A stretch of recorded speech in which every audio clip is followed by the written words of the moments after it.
ये क्या बात हुई कि हम बड़े हुए तो बच्चों को कूटने का फैशन ही खत्म हो गया। मतलब कि कोई लितर परेड नहीं हो रही बच्चों की। आजकल के माँ बाप कहते हैं कि हमारे बच्चों को ना मारो, इनको ट्रोमा हो जाता।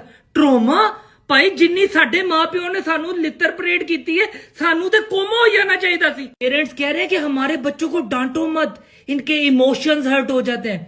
ਭਾਵੇਂ ਸਾਡੇ ਮਾਪਿਓ ਪੂਰੇ ਮਹੱਲੇ ਦੇ ਸਾਹਮਣੇ ਸਾਨੂੰ ਜ਼ਲੀਲ ਕਰਦੇ ਸੀ, ਸਾਡੇ ਮੋਸ਼ਨ ਨਿਕਲ ਜਾਂਦੇ ਸੀ। ਇਹਨਾਂ ਦੇ ਇਮੋਸ਼ਨ ਹਰਟ ਹੋ ਰਹੇ ਨੇ। ਉਤੋਂ ਬੱਚੇ ਇੰਨੇ ਬਦਤਮੀਜ਼ ਗੱਲ ਹੀ ਨਹੀਂ ਮੰਨਦੇ ਪਏ ਕਿਸੇ ਦੀ।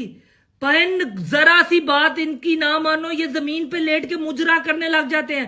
नागिन डांस इनका स्टार्ट हो जाता है और उस टाइम तक रोते रहेंगे जब तक इनकी बात ना मान ली जाए। भाई 8-9 साल की उम्र में इन्हें एप्पल का आईपैड चाहिए, इन्हें आईफोन चाहिए। ਅਸੀਂ 8-9 ਸਾਲ ਦੀ ਉਮਰ 'ਚ ਸਿਰਫ ਐਪਲ ਹੀ ਖਾਂਦੇ ਰਹੇ ਆ।